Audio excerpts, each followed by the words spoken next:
Ẹ kú ojúmọ́ gbogbo ọmọ Yorùbá.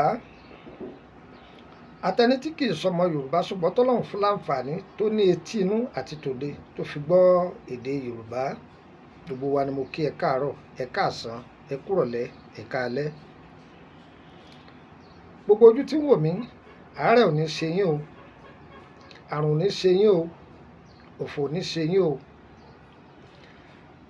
Àrùn ní fi mí hàn kí n fi ọ́ lẹ̀, pa mí mọ́ kí n pa ọ́. Tí a bá bu àrùn ara mọ́ra, èèyàn ó kú lọ́jọ́ àìpé. Ṣùgbọ́n tí a bá tún àṣírí àrùn ara, yóò fi lú ẹ̀ sílẹ̀. Lọ́nà wo? Ẹ̀yin èèyàn gbà mí o, ń báyìí ń ṣe mí wá níhun tá a lò sí ni. Ẹ̀yin èèyàn gbà mí o, òun lálàkàlà wọn ní ṣe báyìí, yóò sì fi lú ẹ̀ sílẹ̀. Ẹ jẹ́ á dára wa lẹ́kọ̀ọ́. Ẹ wo ewé tẹ̀ ń wò yìí, àwọn àgbàlagbà wọ́n ń pè ní ewé àkàrà jẹ́. Mi mọ̀ bẹ́yìn tí ń pè lọ́dọ̀ yín o. Ṣé ẹ mọ̀ pé Ọlọ́run dá ẹja kan wọ́n pè ní ẹja òjìjí? Ewé òjìjí náà wà gẹ́gẹ́ bó ṣe wà ní ilẹ̀ káàárọ̀ òjíire nu. Mi mọ̀ bẹ́yìn tó ti ń pè wọ́n lọ́dọ̀ yín, ṣùgbọ́n eléyìí nìkan la fẹ́ sọ̀rọ̀ lé lórí, tí í ṣe ewé àkàrà jẹ́. Látàrí èso rẹ̀ yìí, iṣẹ́ tí ń ṣe pọ̀ gan-an. Ó wà nílànà ìtọ́jú ara nípa àrùn ara. Ó tún wà ní ìlànà ìtọ́jú ara nípa ààbò nípa àwọn òjìji fìrí tá à ń pè ní ìtọ́jú àwọn nípa ìdènà àwọn ẹ̀mí òkùnkùn. Tó ṣe wá rí ewé yìí àti èso rẹ̀ yìí, ẹ sè é dáadáa.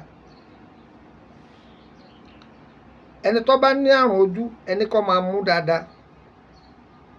Jẹ gbọ́, àrùn ojú tàbí ẹni tó ní òkú àtọ̀sí lára kó máa mú. Ẹni tó bá ní òkú àtọ̀sí yìí yóò ṣe pẹ̀lú kánbílálà kó máa mú, yóò tọ gbogbo ẹ̀ dànù. Tàbí èyíkéyìí infection tí máa ṣe ọkùnrin, tí máa ṣe obìnrin, tí a bá mú dáadáa, Ọlọ́run yóò gbà wọ ewé yìí, yóò fi ṣèyanu. Agbára Ọlọ́run ni, kì í ṣe tèèyàn. A tún máa tẹ̀síwájú lórí ẹ̀ lọ́jọ́ mi ọjọ́ rẹ̀. +2348032983298. Ẹ darapọ̀ mọ́ lórí WhatsApp group. A ní private, a sì ní public. Private wa owó ni wọ́n fi ń wọbẹ̀, ṣùgbọ́n public wa ọ̀fẹ́ ni. Ẹ pàdé mi lórí TikTok, kẹ́ lọ search fún Àyẹ́ndàrè Lukman, tàbí kẹ́ pàdé mi lórí YouTube. Èyàn sáà ti search fún bàbá ọgbọ́n ọmọ ọ̀dọ̀ àgbà 1 àdúrà wọ́gbà, tàbí lórí Facebook bàbá ọgbọ́n ọmọ ọ̀dọ̀ àgbà 1. Báyìí jẹ́ Lukman Àyẹ́ndàrè lẹ́ bá search fún lórí YouTube, ẹ bá mi ń bẹ̀. Tó èyíkéyìí tẹ́ bá pè nínú nọ́mbà mi, ṣùgbọ́n hotline mi òun ni 3298 3298 tẹ́ ń wò yìí. Òní ọ̀sán wà o, ire o.